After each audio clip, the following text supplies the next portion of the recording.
Welcome to Power Your Profits podcast, your friendly guide in bringing your business revenue to the next level. Listen as host Susie Carder hears inspiring stories of success from her fellow entrepreneurs and transformational leaders. Prepare to make significant change to your strategies as they unravel the secrets of building multi-million-dollar businesses and the most effective tips on finance, marketing, and sales accountability. If you want to make your first step towards explosive business growth, this is the right podcast for you. Without further ado, here is your host, Susie.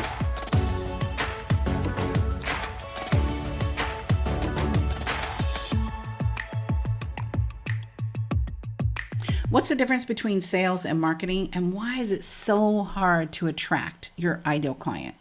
Are you marketing to fans versus clients? I know I did for years.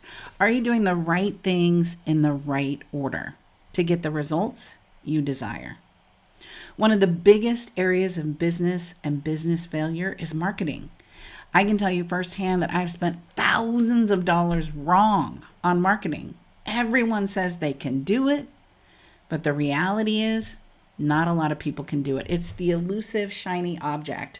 Today, we're going to learn how to vet a marketing agency or a marketing person, as well as hear from our guest on what you should do to eliminate from your day-to-day so you're not wasting time and you're working on the things that you need to be working on for that highest income producing activity. But first, I want to share with you 3 to-dos in putting together your launch strategy, your marketing strategy, that you can get significant growth, that we can be aggressive, right? So people are like, Susie, how did you grow your database from 0 to 12,000 in a year? I'm going to tell you the 3 things I did. 1 was tracking.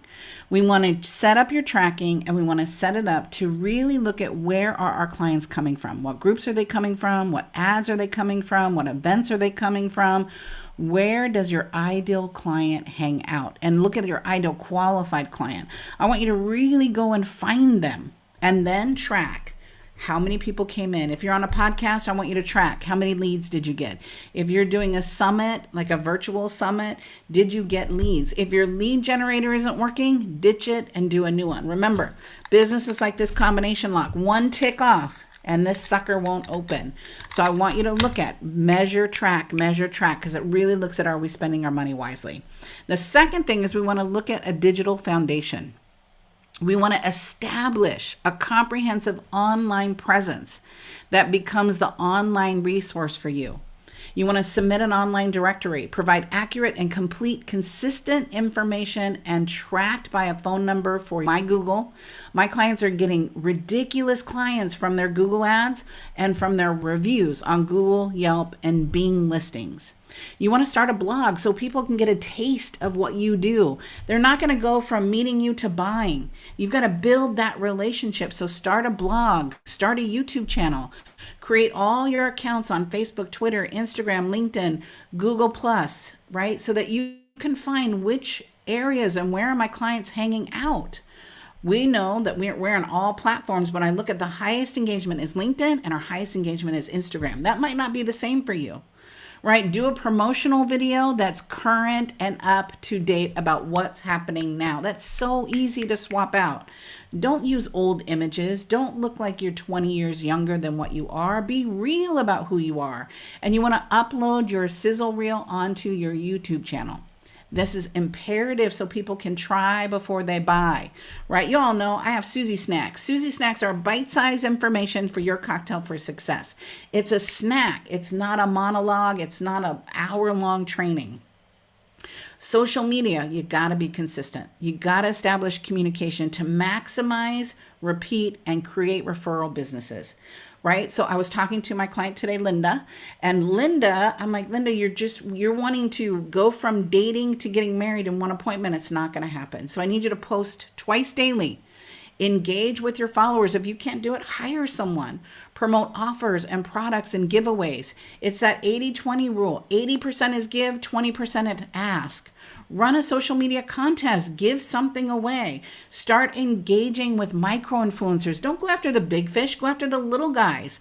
Little, you're like, Susie, what's little? I don't know. It could be 5,000 people. It could be 10,000 people. It could be 1,000 people. But micro-influencers that their clients are engaged and they listen. Use hashtags to expand your reach. I never understood hashtags, but there's whole algorithms about hashtags, right? There's software that helps us determine what hashtags we're going to use based on the topics and the subjects we're using. Juicy content. So your search engine optimization or your SEO. So I have SEO every single month. We're optimizing every article, optimizing. It doesn't have to be expensive. If you need help with that, private message me. I'll give you my resource. You want to optimize your website and improve organic search. Add relevant keywords to your site, content headings, tags, metadata. If you don't know it, I've got a resource for you. You don't have to do it all. Post your blog twice a week. You're in the aggressive mode. You got to put 10 units of energy out to get 1 unit of result. Once you get that momentum going, you put 1 unit of energy in to get 10 units of result. Obtain high quality backlinks to your website, 1 per week. And again, you don't have to know it all. I got the hookup for you, right? I want to bring you the people that I've spent years trying to find, right? They're just partners of mine, people that I trust that doing work for me. Interview them, do your due diligence. All right, conversions. This is just like the tracking. We got to track your conversions. You want to increase the number of leads who become qualified buyers. So leads are not buyers, they're just leads. So run Google AdWords campaign with a significant budget. How did I grow my list so well? I did a lot of advertising. I spent a lot of money in advertising. To promote my book, I spent $50,000 in advertising, but I've made millions. Listen, I made millions. So you got to risk to get reward. I know it's scary, but if you want to have that kind of growth, you want a 7-figure year, you got to play the game. Include a prominent call to action. We call that a CTA. One every page of your website. Click here to schedule a consultation. Click here to receive a 20% coupon. Click here to get more information. Click here to download my free video. Offer free trials. Try before you buy. Discounts, signups. Again, we're just being aggressive. Remember that cheer? Be aggressive. Be aggressive. BEAGGRESSIVE.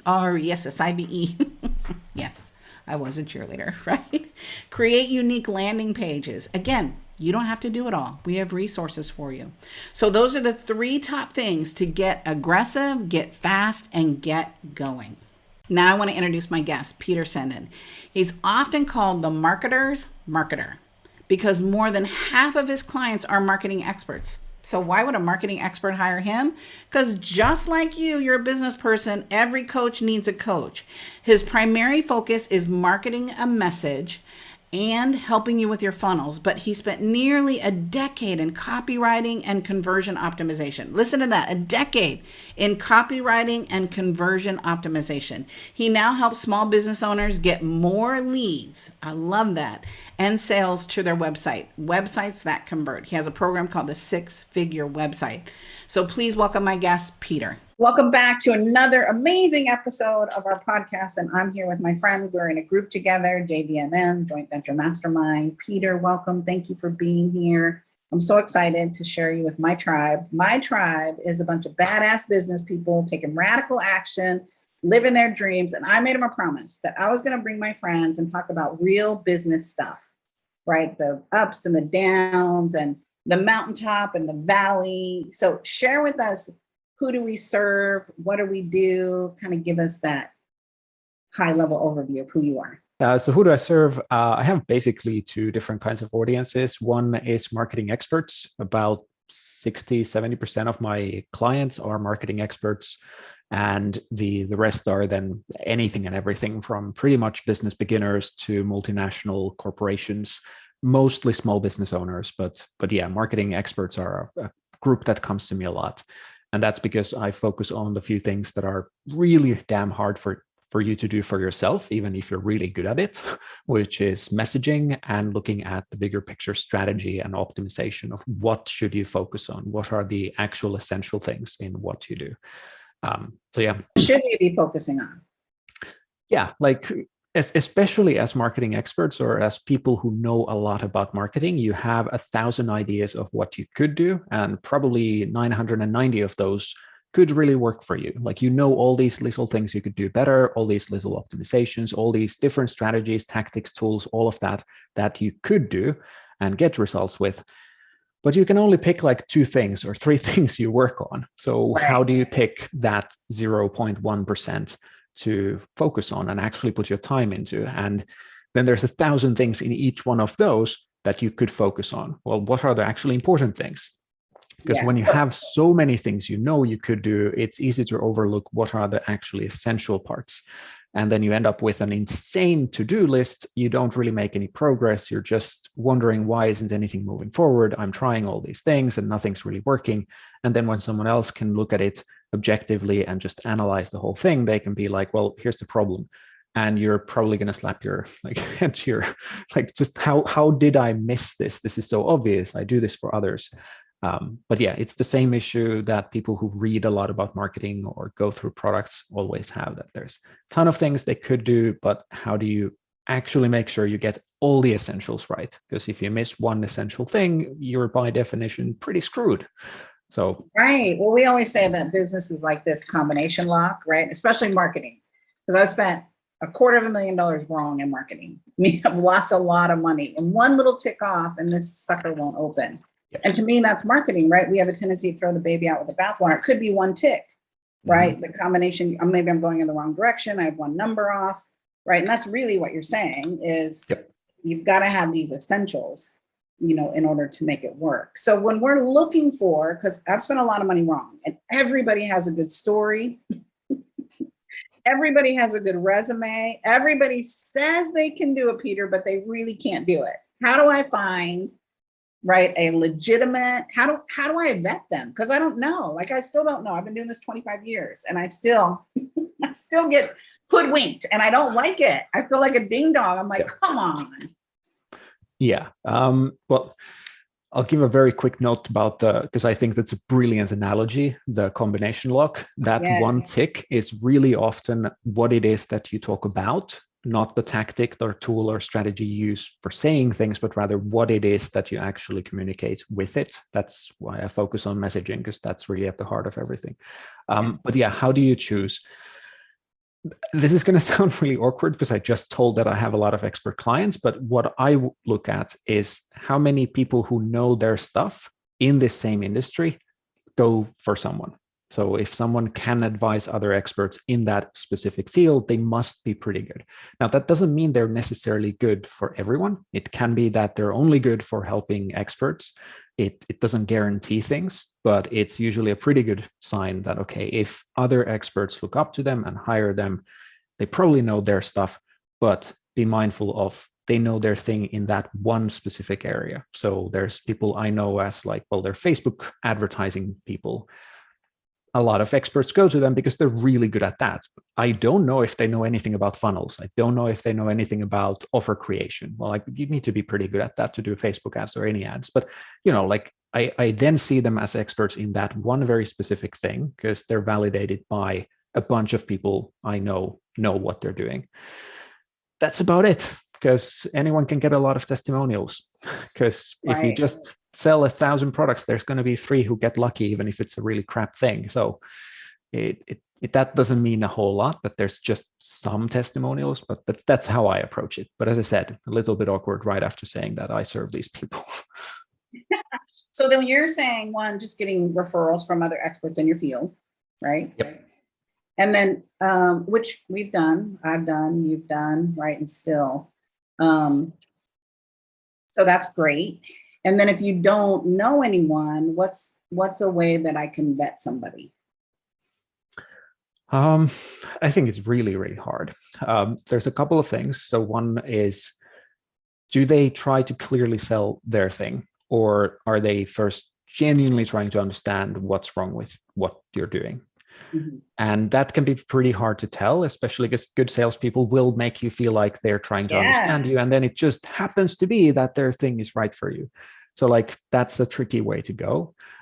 One option is to hire someone for a very small project. So we're talking people can buy one coaching call from me. And for most people who do coaching, they will sell you a single coaching call.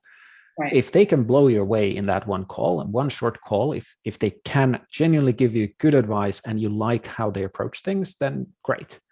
Another thing that I think is helpful is to understand how do they approach the bigger picture. most people will have some way for you to learn that. If they don't, then I would be wary of it, not because they don't know what they're doing.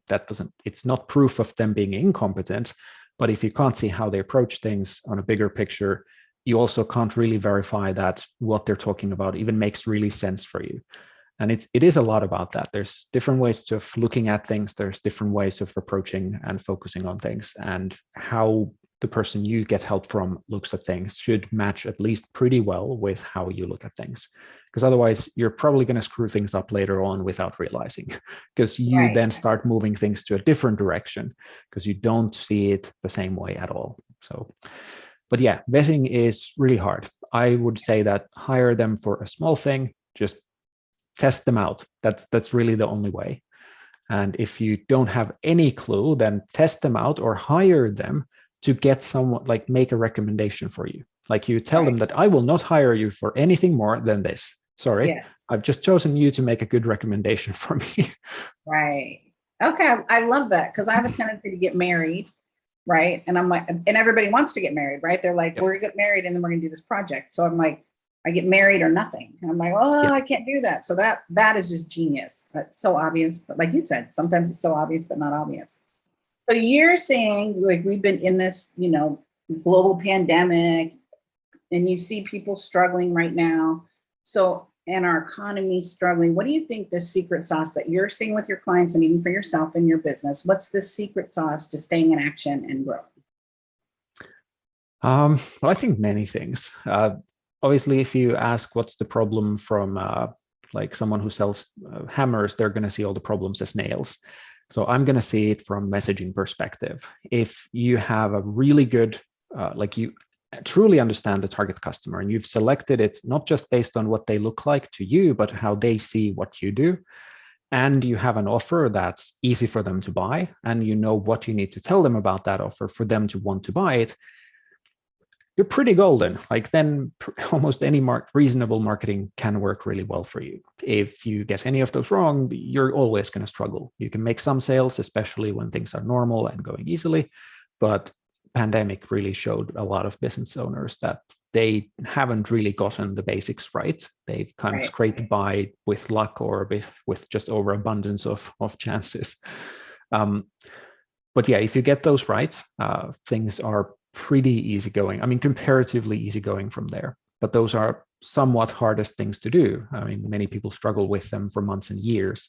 So looking at those things usually is the solution, because when you understand those things, you can also start deducing how do you need to approach those people?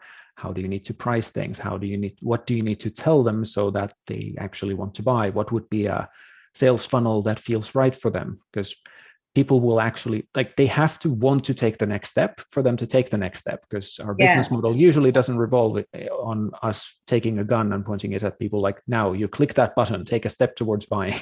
If they don't want to do it, they won't. So all of that, just understand them and understand what you need to give them and in what order. And that's really what marketing always is about. Now it's just how well can you do it?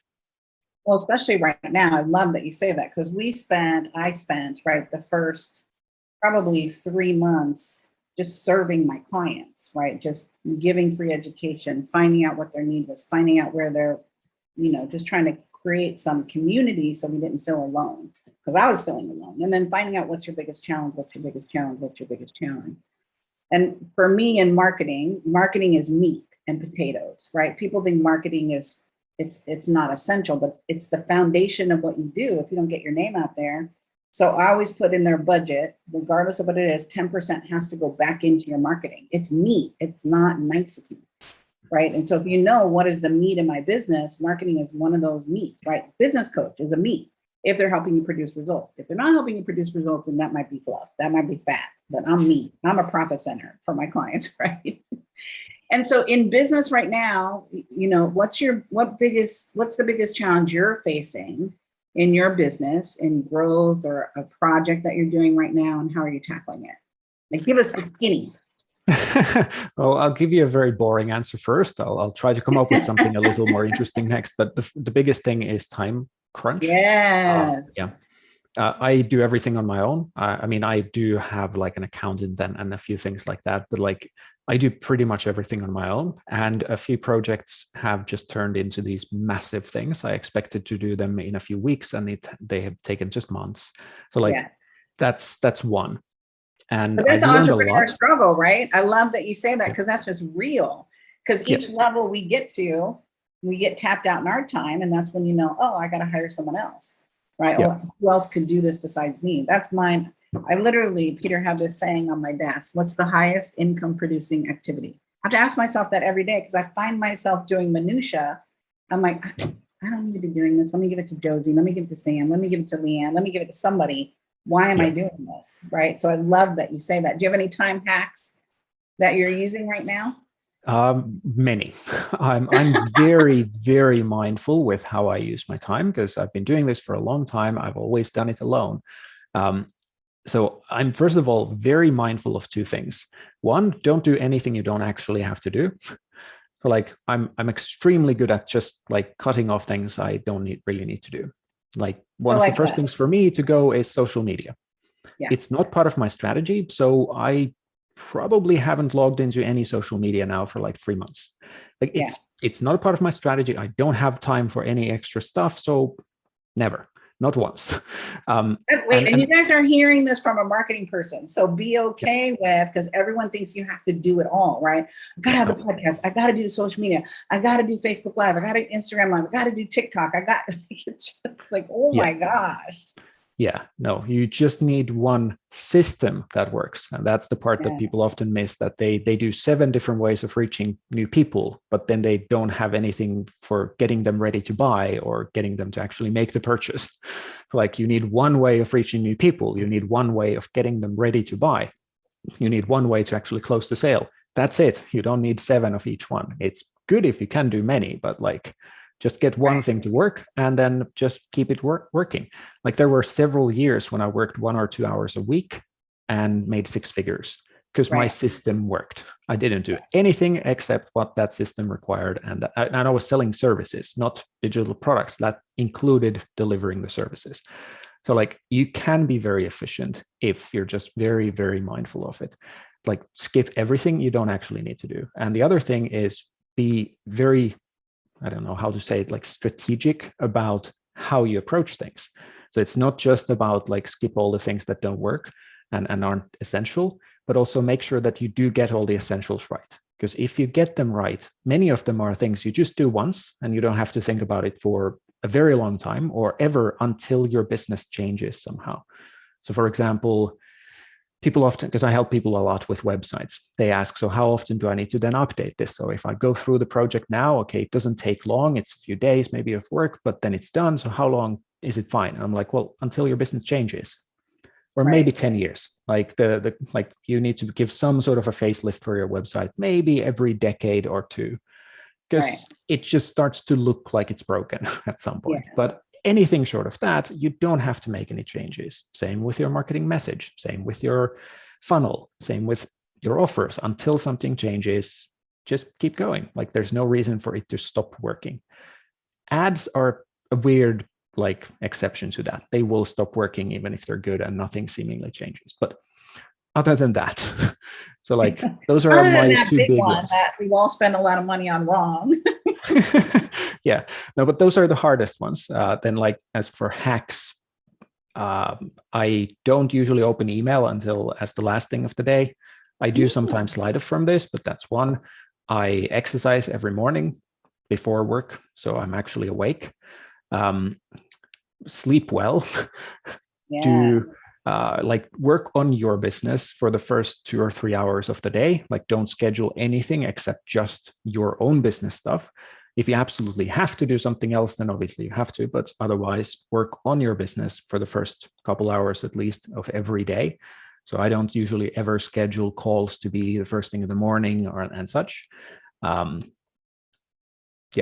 Those are some of the things that come to mind. And those are juicy hacks. Thank you. Okay, let's go back, and it could be recent, it could be a long time ago. What was your biggest failure in business or in life, and what was the lesson you learned from it? I think in business, I didn't change my business quickly enough to be what I wanted it to be. So I think this bit me twice really badly. One was, I don't know how many years ago, but I basically lost all motivation. And that's when I started then working as little as I possibly could, just kept the business going. And it worked basically okay, but I didn't really enjoy what I was doing. And the problem was that I didn't really feel good about the business. I didn't know exactly what I wanted from it. So I guess arguably I couldn't have done much about it, but I did have this sense that, okay, I would want to have not just coaching clients and consulting clients, but also some digital products, that would be more interesting for me. But I'm such a perfectionist that whenever I built something, I would sell it once and deliver it with a lot of coaching and then be like, it's not quite good enough for me to sell without the coaching, and I don't want to do this again. So I'll create another one. And I kept doing this over and over and over. And it took far too long for me to get to the point where I would build something I'm very, very happy having people just go through it. You will get good results. And that's actually happening. So that's, I think that that bit me once then. And the other was when COVID hit. I had this like perfect storm of big projects ending, and the next ones are like scheduled to start in the next month or two. But then COVID hits right at that point. So all of those projects that were scheduled get canceled or move forward for an unknown time. And coaching clients, two of them overreact heavily and just are like, no, things look good now, but they might go bad. So we're going to cut off everything we don't absolutely have to have. So suddenly my income dropped like 90% or something. And it was like, okay, sure, I know what to do. But it was just a really good showcasing of how I had built a business that wasn't what I really wanted it to be. It was reliant on a few very steady clients and having a system that very steadily created a few clients. I didn't want to work with 20 of them at a time. I had very few at a time, and that created this vulnerability. If I would have built the business I now have just a couple of years ago, which I helped many others do, this is the stuff I help people do.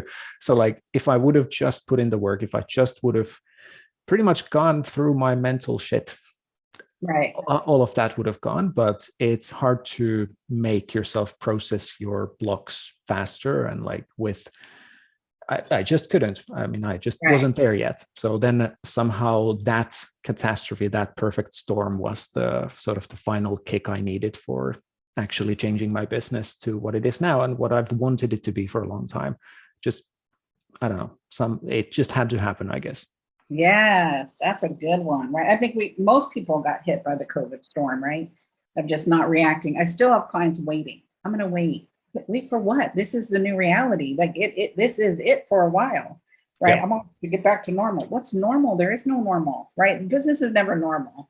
So that's juicy. That's a great example. So if you could be remembered for one thing, Peter, what would that be?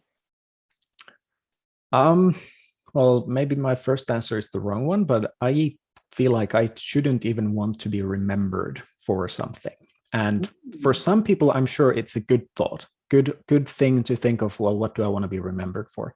And it will create the right kind of motivation for them. I think in me, it will easily create wrong type of motivation. It will make me think of the wrong things. It will make my ego get bigger instead of me seeing that, well, what matters is what happens now. And my life currently, it's not about creating some sort of a legacy. For me, that's not a good motivation. It could be a motivation, but it wouldn't make me happy. It wouldn't make me create the life I want. It wouldn't make me a good person. It wouldn't really help me in any way. And I think I used to think of that sort of thing, and I think I was the worst person for it. So what is your motivation? Hard to say. I want to enjoy the things I do. I'm very much a all or nothing type of person. Either I'm super interested in something or I struggle to show any interest. So it's I just want to do the things I enjoy doing and do them as well as I can. And I enjoy doing things I'm good at and I'm excited about. So that's pretty much the motivation. And I'm very happy with my wife, and I want to make that better. I want to have a better life with her and so on. So I'm more motivated by other things than thinking of what will be left of me when I'm gone. So I think I'd rather think of other things than take a step back in my development as a person. Right. Okay, that's fair. That's good. So if you look at, business and you look at marketing, what's one thing we as consumers need to know, or you wish I would have asked you so you could have answered? Well, I think one thing that people should remember is something I sort of said already, that marketing, tactics, tools, strategies, all of that is just ways of saying something. And what you say with those tactics, tools, strategies is going to always make far better, like far greater impact on your results than changing the tactic or changing how you use the tactic. So if you're like websites are one of the best examples. This is on my mind now because I talk about it with everyone. But if you go to two different websites, one looks amazing, but you don't really get this sense of I can get something I want from here, you're going to leave. But the other website looks just fine, nothing special, but you immediately get that sense of like, oh, I can get something I really, really want. And I see I can't get this anywhere else. Like, this is really cool. Right. Which one do you buy from? And still, people always, like 99% of people put far more effort and energy and money into perfecting the design and making sure the technology is great, instead of just admitting that, no, just the basic template is fine as long as you say the right things there. But it's infinitely harder for most people to improve what they say than pay for another theme or pay for a slight upgrade of the design or something, or even pay for some branding advice that usually ends up being just new logo and new color scheme and such. So right. So it's really messaging, right? So the messaging, what I'm hearing throughout this whole interview is our messaging needs to be spot on. And what I think they need to hear isn't necessarily what they need to hear. It's what they want to hear. And your gift is bringing that out of us so that we say that to the consumer we're looking for. Yep. Right. So do you have like a gift for us, a resource for us that we can give to our audience that we can really support them in getting clear? Well, now that we talked about messaging, actually something on my homepage, just petersandeen.com, or maybe petersandeen.com/value. There's an exercise around that. And this small video about like some mistakes people often make with messaging. The one that I actually meant to mention was one where I redesigned my own website, a video of me going through the process of changing it. And I did it in less than 3 days, about 7 or 8 hours combined, including rewriting videos and re-recording them and all of that. And like just went through the whole process, including the message part to some degree. So that's another that might be interesting. And where do we find that one at? That's at sixfigurewebsite.com. It's with the number six. Figure website, y'all.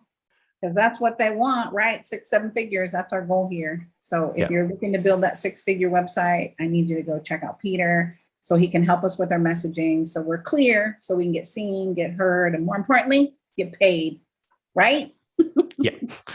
Yeah, like, I mean, my whole idea with it is that, like, let's figure out what makes websites effective at generating leads and sales. There's a few words about design, but literally a few words about design in an entire course afterwards. I mean, after the video, there's obviously an option for buying a course. Like, you don't have to, the whole process is there. And it's more of it's not a sales webinar. I literally recorded me just going through the process and explaining what I'm doing. But yeah. Well, I appreciate your generosity. I appreciate your contribution to the industry. I appreciate you helping us really get clear on our messaging so we can attract the kind of clients that we want, that we can serve, so that we can do the work we're put here to do. Any last words you want to leave us with? No, I'm glad to be here. Thank you. Thank you. Well, I appreciate you, and I appreciate your commitment to the industry, and thank you for being our guest. And thank you for the 2 gifts. 2. We got 2 today. So I appreciate you, Peter. Thank you so much, and have a blessed day. You too.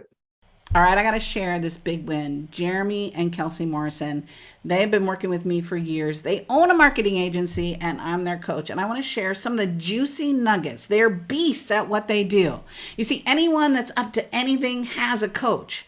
And so when I coach them, I looked at their agency. I'm not going to coach you in what you do. You know what you do. I'm going to coach you in all the things you don't know. 15% of our financial success is based on our technical ability. The other 85% is your sales, your marketing, your operations, and your finance. So what did we do?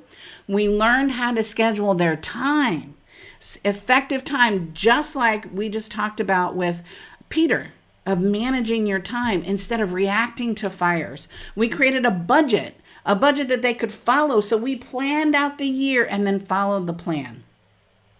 We made ourselves duplicatable. So it was all on Jeremy and all on Kelsey. We had to train other people to be mini them.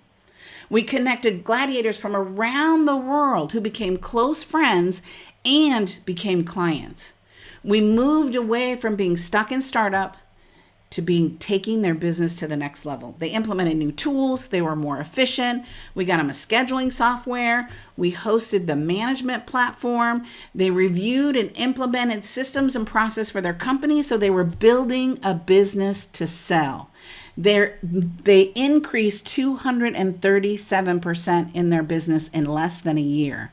We gave them a script for pricing and how to do turnaround so that they had less time waiting for the bid and started closing the bid, right? We streamlined it. They hired a new graphic design person, strategically added more services that their clients needed. They were leaving money on the table everywhere. Are you leaving money on the table? So I want you to look at what's the next level for you. And if you need help growing your business, you need another set of eyes to help you with that strategic plan. Don't be in business by yourself. Be in business for yourself. I'm your sister in the journey, and I want to help you, just like I did with Jeremy and other clients, to look at how can you truly be the CEO of your company. That's it for today's episode. Head on over to poweryourprofitspodcast.com and please subscribe to the show. When you subscribe, you'll instantly get my special gift, Bullet Train to Big Profits, my secret weapon to understanding how to get to the millions. It is juicy. This is a scaled down version, a snapshot, a snack, so that you can grow your business and grow your wealth. Remember, wealth is your birthright. It's not for some of us, it's for all of us. Join us for a bite size of transformational content to increase your wealth and your business growth. I'm about holistic success, not just financial wealth. It's a 360-degree experience. You can find us by my name on social media at Susie Carder, C-A-R-D is in dinero and dollar E-R, on all the platforms. I encourage you to write a review and rate this episode with Peter and send some love. For every review you write, your name will go into a drawing to win a VIP day with me. That's valued at $12,500. It's a 4-hour day. Take a selfie with that review. Tag me at Susie Carder on all social platforms so that we can help you be the next millionaire or multi-millionaire. That's poweryourprofitpodcast.com. And don't forget to grab your exclusive invitation to our masterclasses to get more information you need to grow the business of your dreams. Thank you for joining us for this episode of Power Your Profits Podcast. Let these building blocks from today's most successful industry leaders equip you with the necessary resources and tools to finally establish the highly profitable business of your dreams. Want to hear more? Listen to more episodes at https://poweryourprofitspodcast.com. And don't forget to subscribe to the show. Now is your time to rise to the top of your game, so be sure to catch our next episode. Until next time.